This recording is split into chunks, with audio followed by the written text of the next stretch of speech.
That's it, man. Game over, man. It's game over. No tears, please. It's a waste of good suffering. Fairly alarmed here.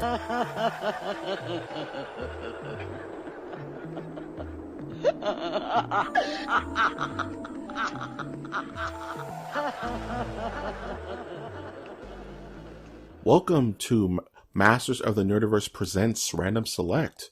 This is MOTN column Random Select. What is that thing with the two dots in literature, in like human language? The three dots? The two dots, you know, like Two colon. dots? Yeah. You I know, don't know, like Operation Double Drop. Before it says Operation, there's a two dots and it says Double Drop. Or Yeah, like how like it says, a colon? Colon, that's what I was thinking. Yeah. All right. Yeah. We're Off on to the same page. we're on the two same page. periods on top of each other. Those two Yeah. periods that love each other and expressing it physically. Put it in a book. This is the podcast where every year we choose 8 combatants to fight each other in a bloody mess until only one survives. And the topic of this year is comedies. So we've chosen 8 comedies to randomly select in a random movie generator. And those 8 movies have fought bloody fights up until now, where we have reached our semifinals. I am excited to introduce myself as Mike G. And with me, as always, the switch is Brian. What's going on, Hey, Brian? everybody. How you doing? And also with me, as always, is the host with the most, Winter Trash Monk III. Hi, everybody. It's me, Trash Monk the Third. Aye. I just want a guitar man to be in the background just rocking out while you sing that. Guitar man. What do you call it? A guitarist? No, that doesn't sound right. It's a guitarman, right? A Guitarist. Nah, that can't be right. It's got to be like a guitar. A guitarist. A guitarer. Like a pianist, an organist, Yeah, like a a piano. keyboardist, the drummist, the drummer, I thought it was just a drumming. Drummond. Or is that Mr. Drummond's? See, these are the questions that keep the Masters of the Nerdiverse up at night. And they're gone.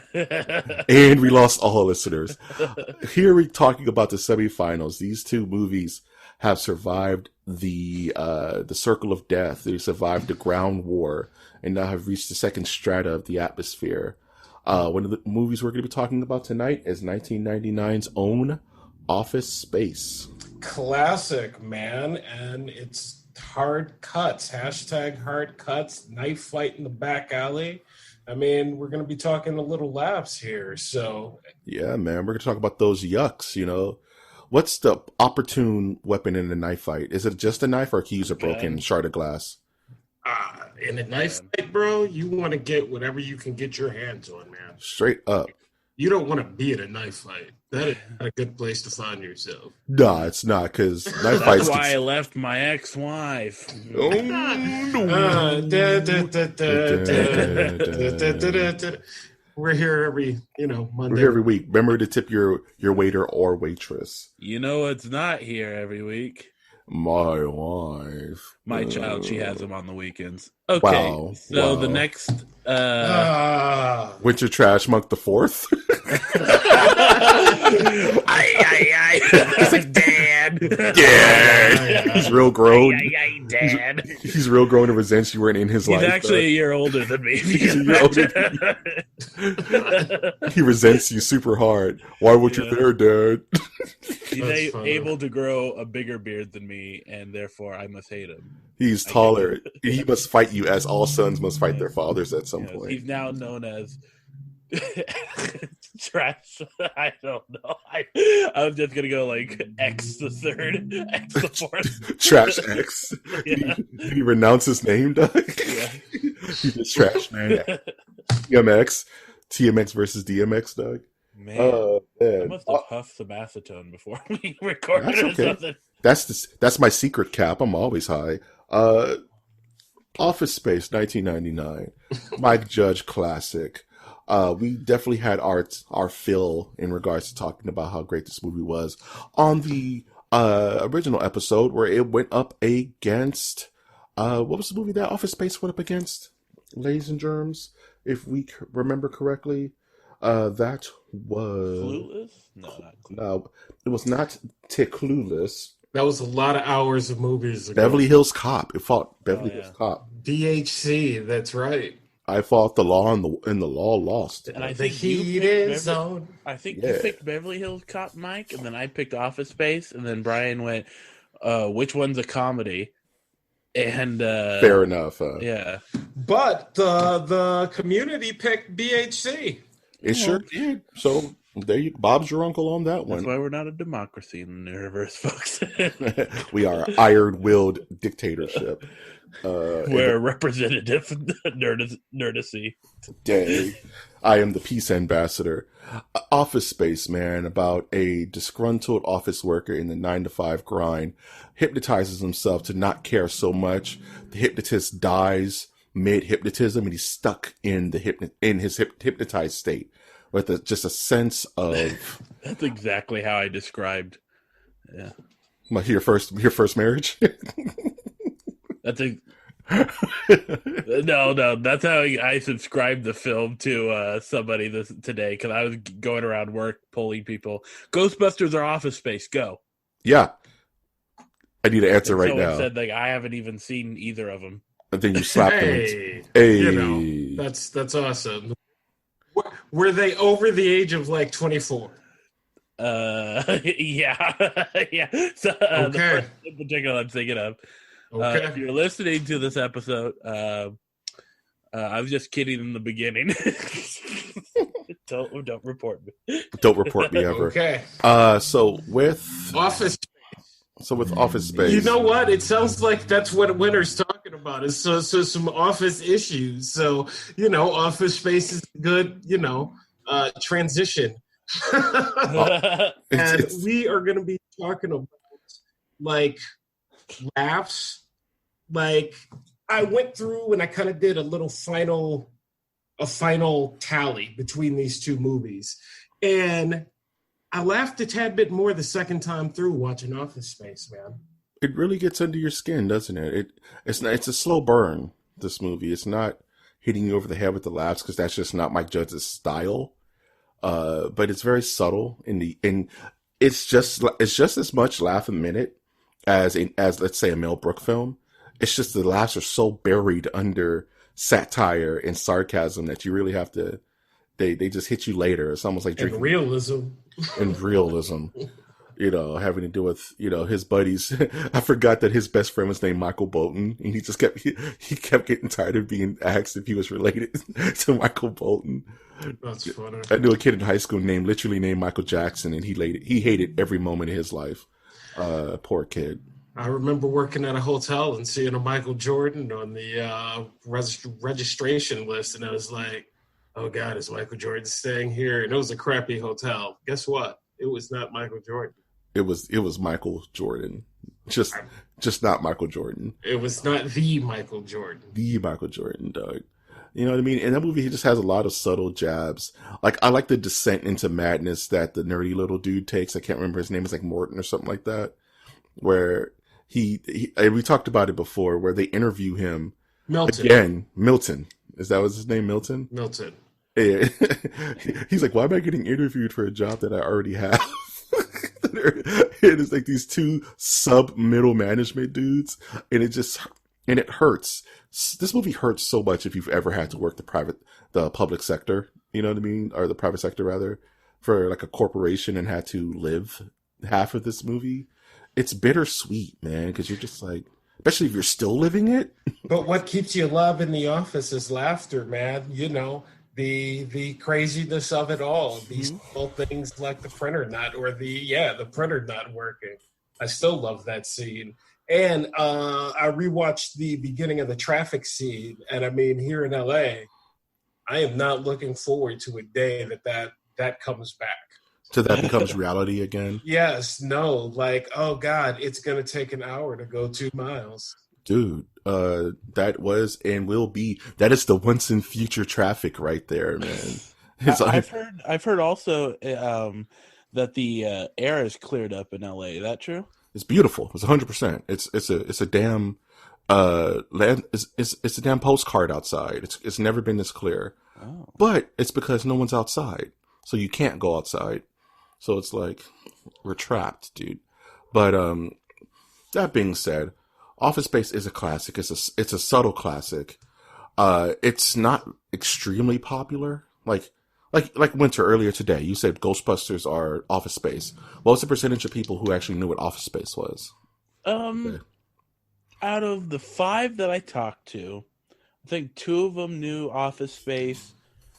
One of them chose Ghostbusters, though.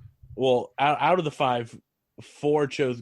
No, out of the 5, one of them refrained from voting, and then there was 3. How did that conversation go? I refuse to answer your question, and he just walked away. It's the whole thing. Okay, 3, and then 3 voted for Ghostbusters, 1 voted for Office Space. Who's your favorite Ninja Turtle? First of all, how dare you, sir? I mean, we've had conversations like that. Second of all, an assault. That is like, have you seen? We had conversations like, have you seen Police Academy? Like, no. Like, well, are you gonna watch it? No, it's not on the top of my list. Winter, like, okay, I know not to associate myself with you on any level anymore. Oh no, I can't get enough of it. See, I like that because I've had that person where it's like, I am going to crack this shell so bad. Mm-hmm. I'm going to crack this shell. I'm going to figure out their brain, and we're going to be buddies. You know what I mean? Like, have you seen Walker Texas Ranger? No. Are you going to watch it? Nope. No. Okay. I think Chuck Norris is stupid. I'm like, okay, we're friends. Check. Okay, on to the next. Do you like water? Do you like water? Yeah. He fought a bear, dude, and won. I was not expecting much, and that was a pretty good show. Dude, what is your worst? What would you say is the worst part about Office Space? What's a motif or a scene that you just rubbed you the wrong way? It does one exist? You were like, I didn't like that plot thread, you know. The mumbling guy with the stapler, and I understand how classic it is and how iconic stapler has become. But at the end of the day, I'm like, dude, why is this dude he's been on the payroll? He's not even supposed to be here. No one can understand what he's saying. Like, I'm just looking at it from, a realistic point of view of being in the office. And I'm like, man, no.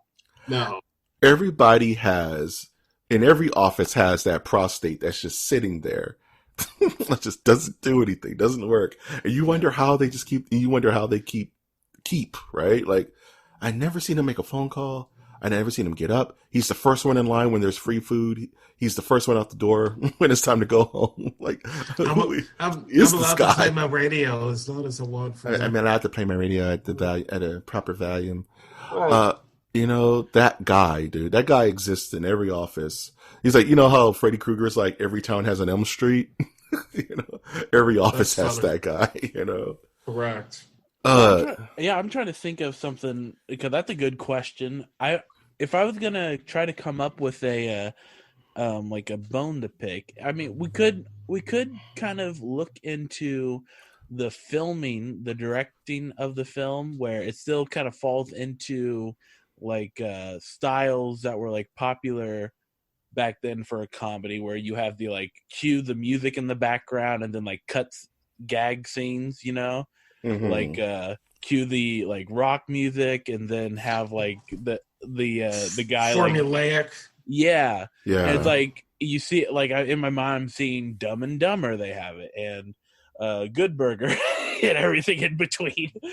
And so there's that, but that's not something real that in the long run that's not something I hold against the film. It's just you're eating ground beef. You know what it's gonna taste like. You order a pizza. It's not gonna if you flip under the cheese and there's just like a marshmallow in there, it's gonna freak you out. Mm-hmm. Sometimes you need to freak out though. Sometimes the freak out is good. Yes. My big gripe with this movie is kind of the ending. I wasn't a fan of the ending. it seemed to be more fantastical than the rest of the movie. Yeah. The ending was just too convenient to me. Like, You're right. You're right. it's spoilers for a 30-year-old movie, is that they figure out some kind of virus that they implant into the system, where they're off of everyone's check, off the taxes, they're like taking 2 cents or something like that, but it rounds to like 1 million. Right. And it's supposed to be a slower burn, and they end up accidentally pulling like back then it was like $500,000. It was some 90s amount of money. It wasn't like 200 million or nothing crazy. It was like they accidentally pulled like 2.1 million in like a day. You're like, yeah, we're all going to jail now. You know what I mean? Like, they're going to catch us. It's obvious that what we're doing. And then he drives into work to kind of, let the fat lady sing, so to speak. And the whole building's on fire. Like, it's a complete weird cop-out. Right. You know what I mean? And everyone kind of just goes off happy, Even Milton has his no salt. He has his perfect ending. Let me ask you, would you have preferred that? See, pardon me. Bless you. Rona. That Rona. Would you have preferred to see him get caught in the end? I would have preferred him going to jail and having the same chill outlook as in jail, and let it be prison space. That's actually, I was thinking that. I was thinking like that would have been the perfect sequel. Like, have him go to jail, go to Club Fed, right? And he's still just super chilling, and he just gets by in jail. Yeah, I would have loved that, but they have like a reunion of all the Oz actors. Oh, he goes to Oz? Oh, yeah. No, he's not going to make it, Doug. No, Adebisi's going to get him, Doug. That's not a good place for him. Adebisi's going to go give him yeah, man, he's going to give him the French mistake, Doug.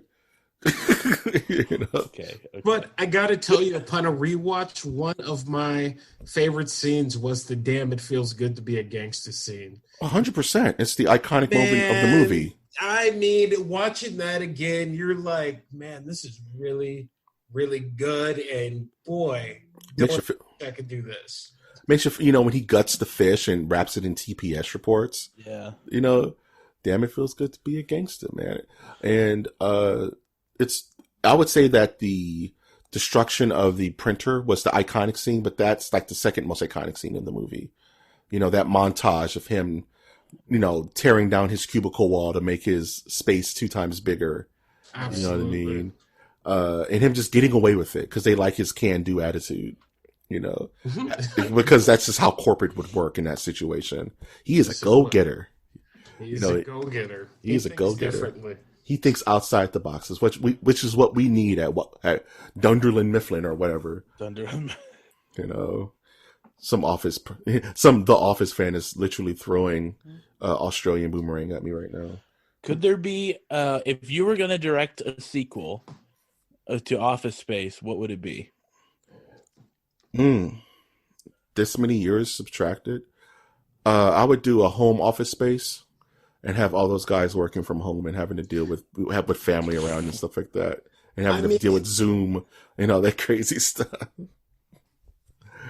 You know what I mean? That's how I would do it. I would make it super relevant to the time, and have them have their office going through a transition of social distancing. Just call it home Office Space. I mean, no, and I love me some Jennifer Aniston, but it's like Horrible Bosses. We're the Millers. And I'm just looking down. If I saw the covers, I'd be able to tell you quicker. But it's like she's made a ton of these movies. So it's kind of like there has been a sequel made, and I would say We're the Millers or Horrible Bosses. But it's a tad bit darker. It's just a tad bit darker, man. It's a tad bit darker and a tad bit more relevant. No, I'm not a Friends guy, right? I was more of a Seinfeld guy, not a Friends guy. And I'm not being facetious, but is Jennifer Aniston funny? Yes, she is. And as I was watching this, she's she helps this movie a lot. Yeah. She is a natural comedian, man. And Okay. you don't really think of her as like a natural comedian, but think about all the comedies she's been in and how iconic those movies are. And you're like, Is it? doing a lot of comedy. I believe there is. She's on record of saying that they wanted her on SNL. Like she might have some improv background as well. Is it sad that my only real tie to Jennifer Aniston is Leprechaun? Yeah. Oh, man, when I just didn't we watch Leprechaun for a cast last Halloween? No. Because I know I watched it and I was like, Jennifer Aniston's in this movie? What? I wanted to watch Leprechaun for St. Patty's Day, but I was thought that was culturally inappropriate, so I didn't do it. So, but you watched Leprechaun Back in the Hood instead. Yes, I watched Leprechaun Back in the Hood to balance it out. Yeah, I can make fun of that. Jeez. You know there was 2 Back in the Hood stuff? Of course. Both? You had to go back. You got to go back to the hood? Why man. not? So when it comes to Office Space, and this is something that Winner's brought up, is Office Space in the library of godlike comedies, would you say? Before you go on, I just have to pitch my sequel idea that we were talking about. Oh, fair enough. Yeah, where they essentially, the company does rebuild and they go back to him, to the main character. He is still working the construction crew and all that. And they go, we need you to run this place. And he goes, all of it? All of it. And then cut to, it's like a Google layout where there's like Zoom meetings and there's like all this. It pretty much opens up so that they can then talk crap about like new office spaces. And then that's just sunny. Can we have what was the name of the evil the antagonist of this movie?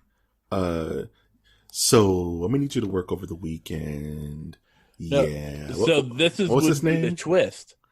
He is doing motivational speaking across the country, and the movie will actually try to shed him in a lighter light. You show like this is the reason why he became this way is because he was in leadership.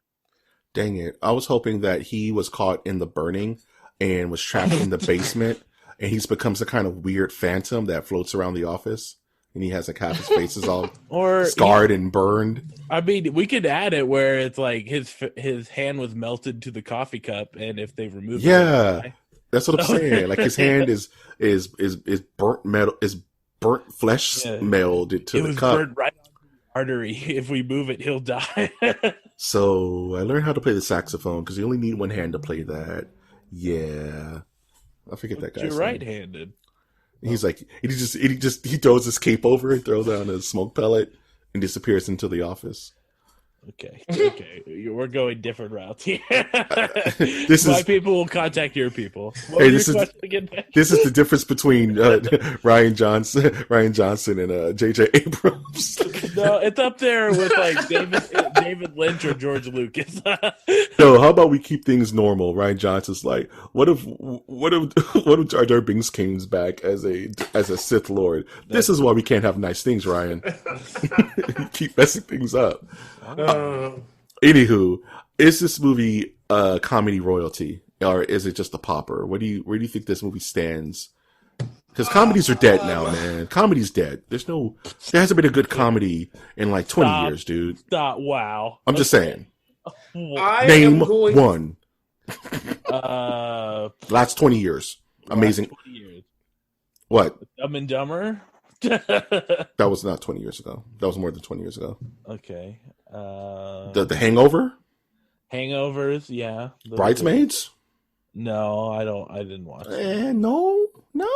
No, he kicked it off the list. If anybody forgot, we literally kicked it off the list. Dude, that's what I'm saying. Not we. Winter. Family Vacation.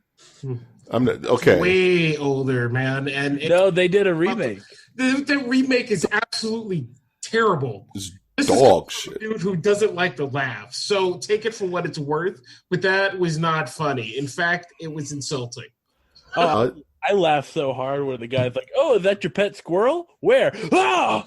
I'm like, Oh. that's funny. Anywho, Okay. where does Office Space fit in the pantheon of comedies, man? I will say second tier. It is not in the Jerry Rice class of things. It's not in the Derek Jeter, Serena Williams class of things, but it's in the second tier, you know. Okay. It's in the second tier. It's below the top. Yeah, Well, like what- if Oh yeah.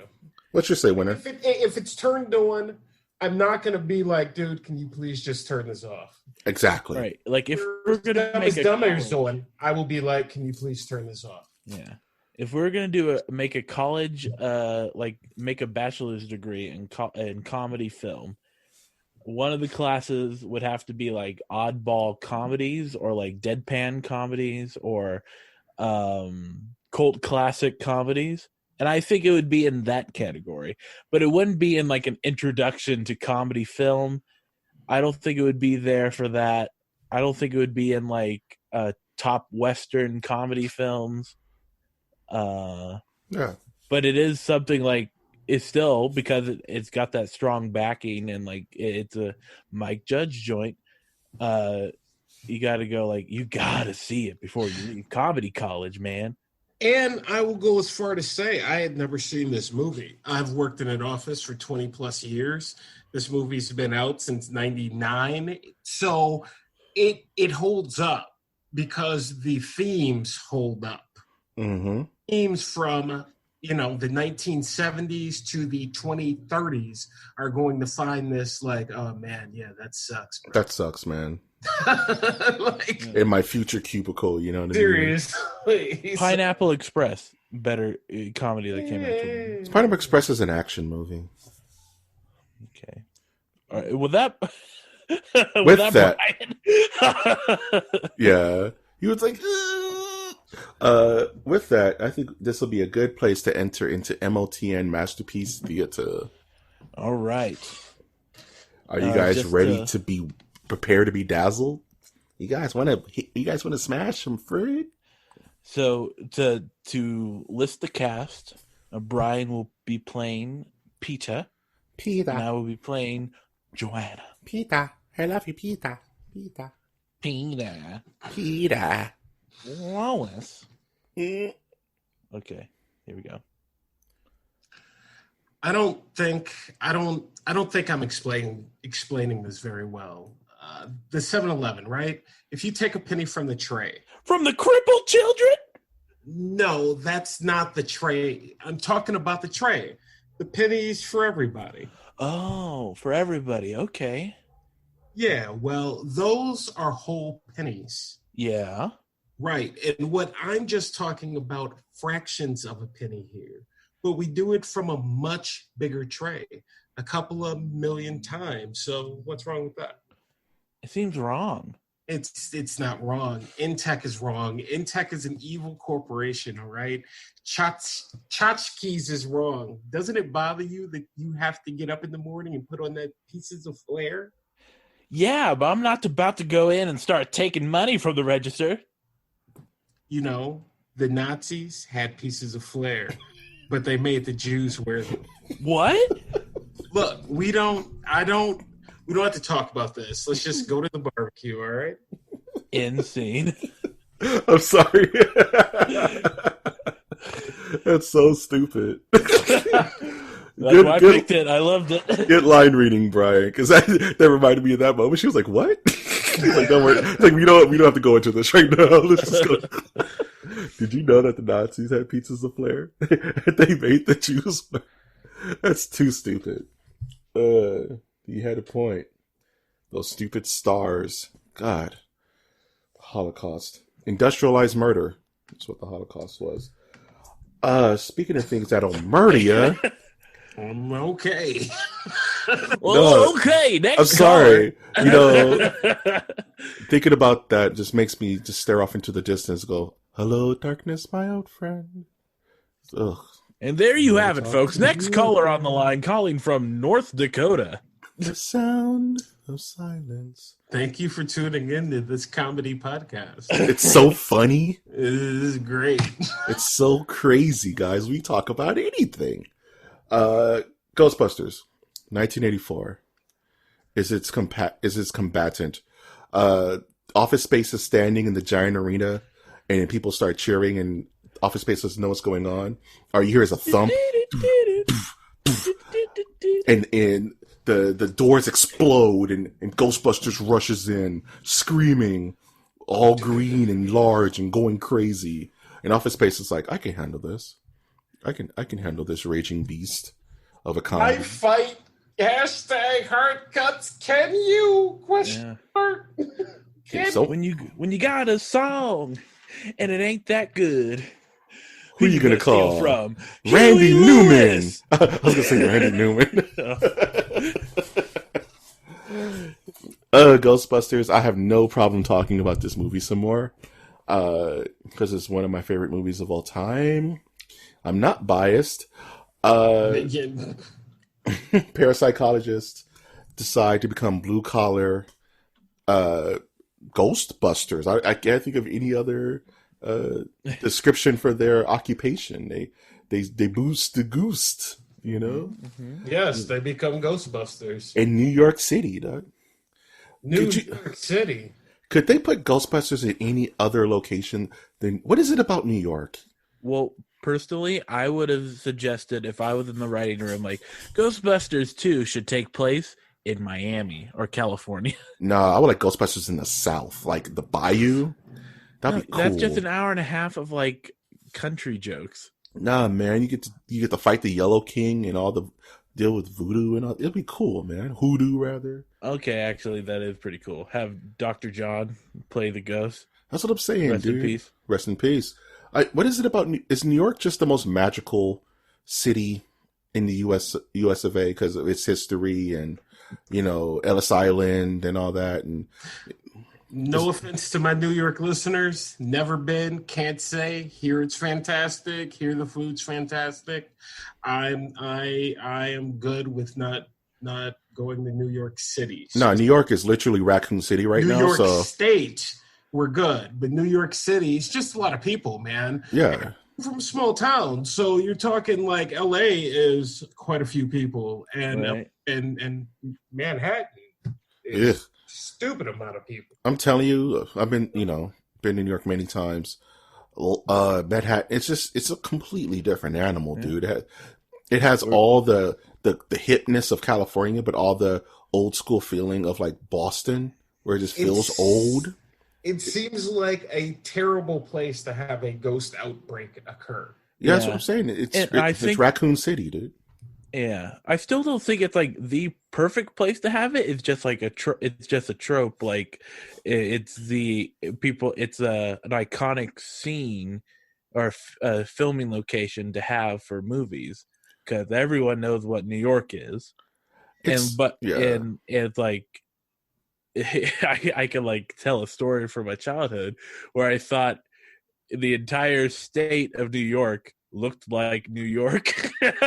Yeah. Like it's just a Blade Runner type landscape of just buildings everywhere in the state of New York, not realizing that there's stuff outside of New York.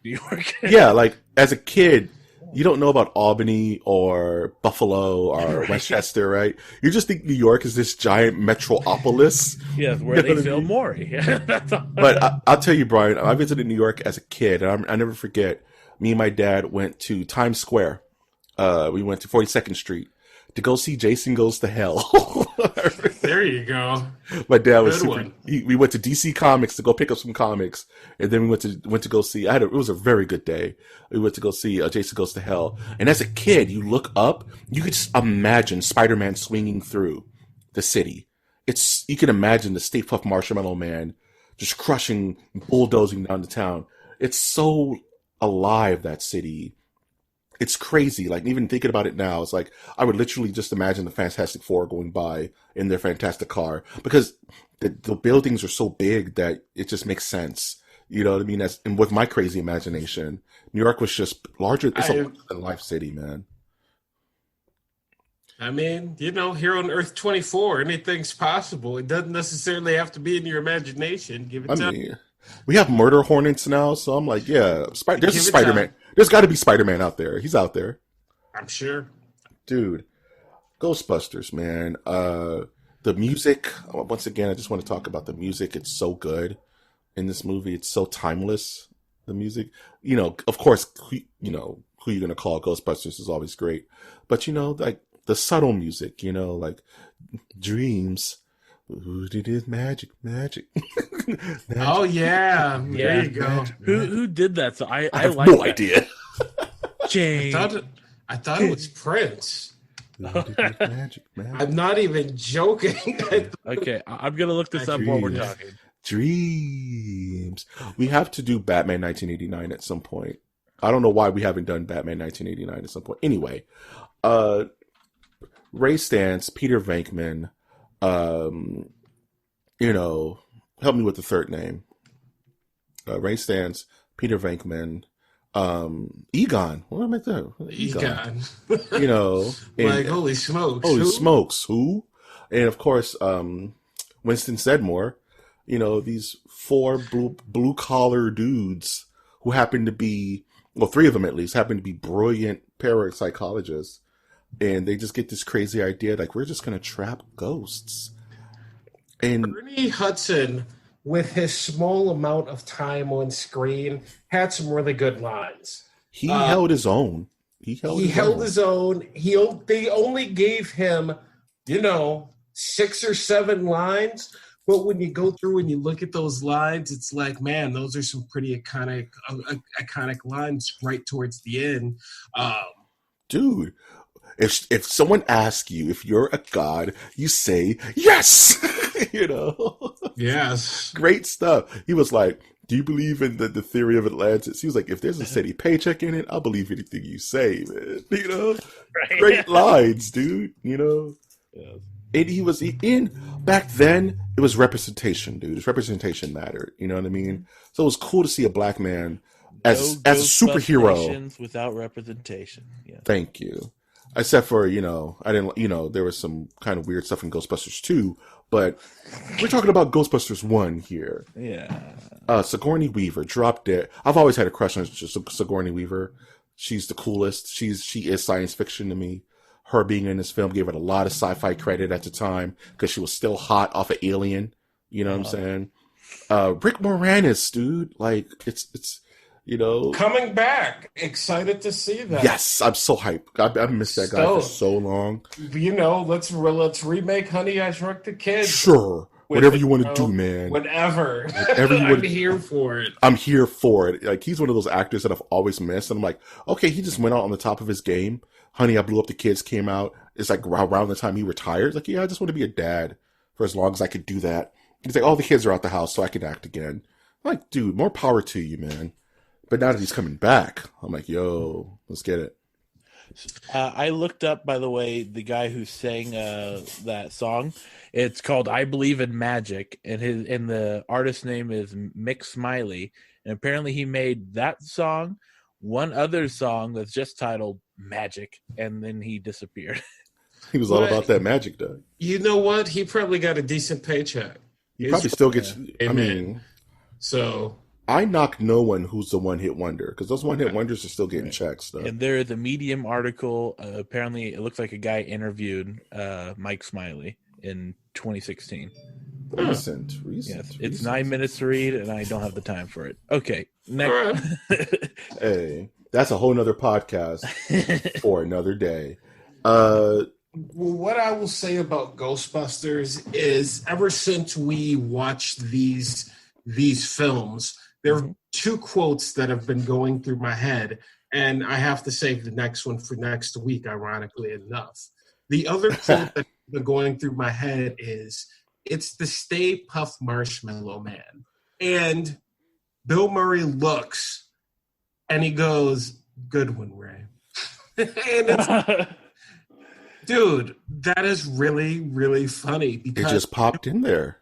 Man, you don't see the Stay Puft coming. No. It can't be. It can't be. Oh, yeah, shit. Yeah. What was the logic again? Like, I will. Your world will be destroyed. Choose your destructor, dog. Yeah. Choose the destructor. It's like, whatever we think of, if you think of the Loch Ness Monster is going to appear and destroy us. So clear your head. And the second he says clear your head, he's like, your choice is made. He's like, what? Whoa. We didn't make any choices. You know. Gosh, man, God. Like he was like, I thought of the most harmless thing on the planet, Mr. Stay Puff. You know what I mean? Right.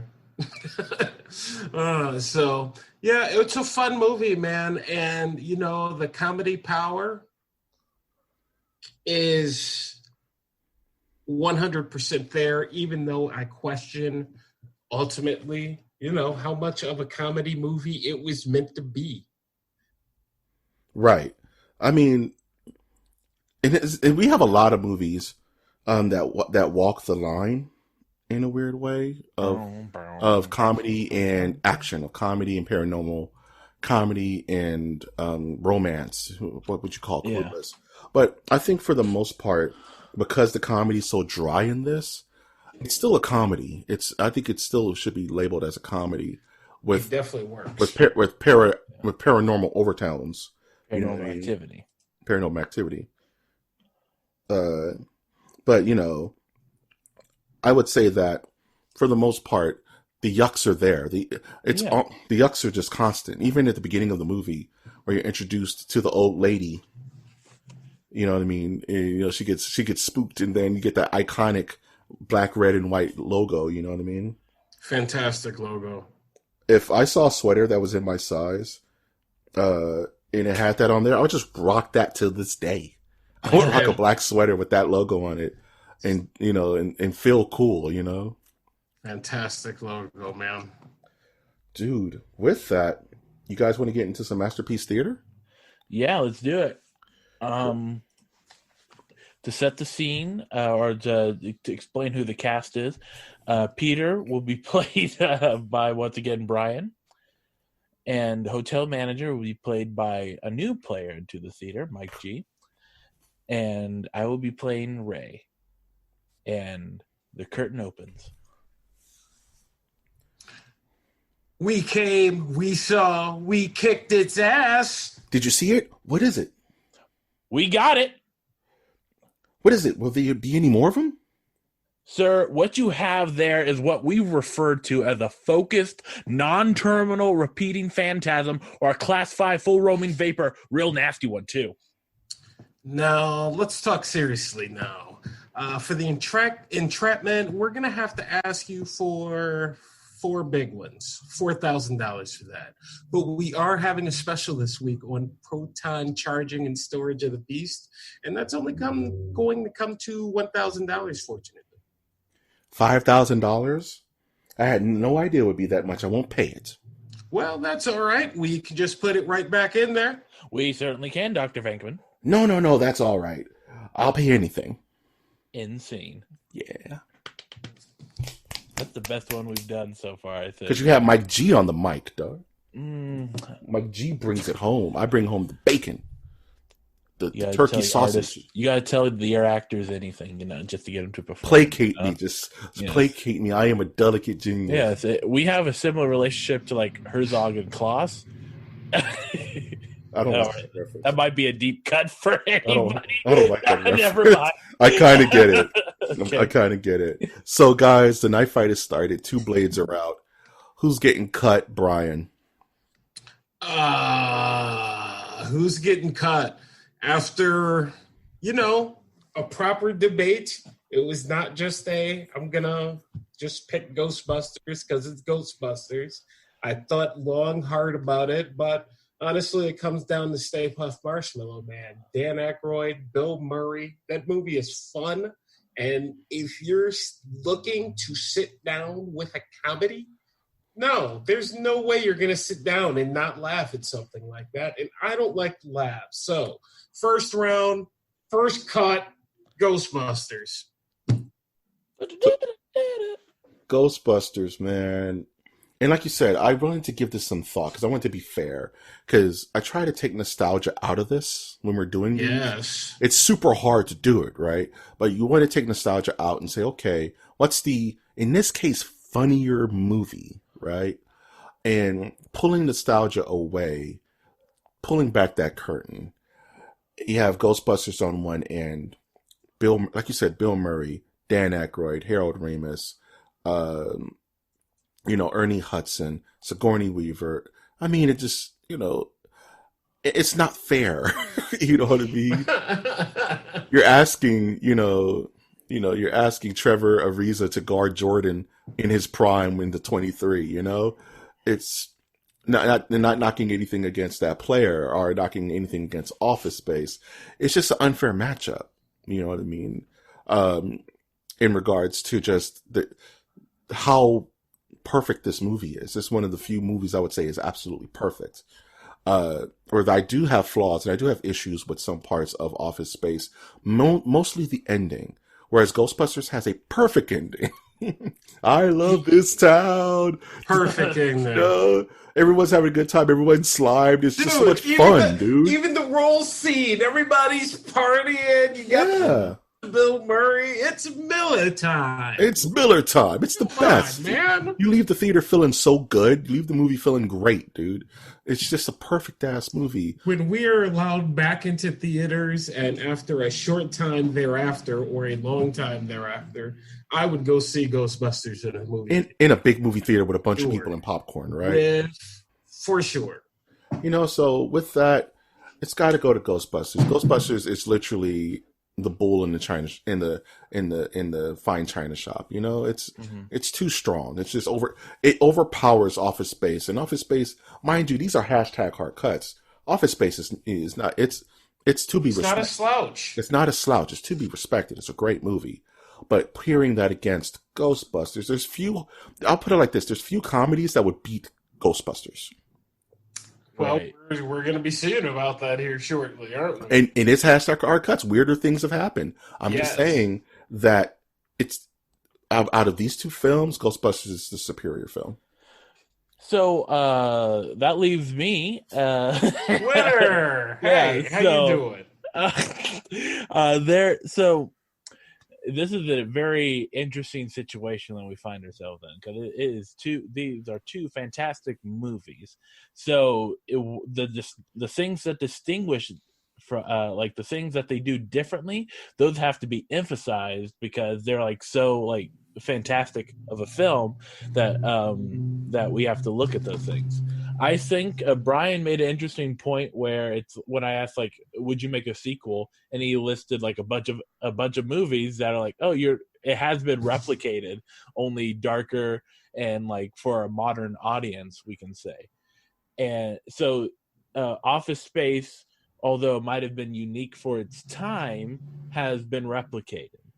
Now Ghostbusters, the attempts that have been made to replicate it have been shot down in flames, we will say. I'm wishing the best for this new one. It looks like they're going the right direction, but Ghostbusters does not have a good track record with replications of its formula, because it's such a niche. Exactly, it's such a niche idea. It's right. It's a nutty idea. That's why Ghostbusters has to take the top, because although these are both great comedy films, Ghostbusters is the one that seems to have trouble with people replicating it. It's the most lightning in the bottle thing. Yeah. As you were speaking, I was thinking, I'm like, man, have they made a remake of Ghostbusters? And yes, they have, Brian. Thank you. And, outside of the Ghostbusters name, it's no one has tried to create even a animated kid show about people who bust ghosts. Right. Outside of the Ghostbusters brand, and that's all encompassing with the Real Ghostbusters, Extreme Ghostbusters, because it's its own brand, Ecto Cooler, man. But no one's really been able to tap into that niche, whatever they created, man. What's that CW show that's been on for Supernatural? I'm that may be the closest thing that is like Kinda adjacent. yeah, it's not even close, but it's it's in the vein. It's supernatural. They're out, blah blah blah. So yeah, And apparently the show's good. Apparently it's run for like 11 seasons. That's had to be for a reason. I was a was charmed guy. So hey, I ain't mad at that, man. So we very rarely get unanimous decisions on Random Select, and I think Ghostbusters has gotten 2 sweeps so far, if I remember correctly. I think so. Yeah.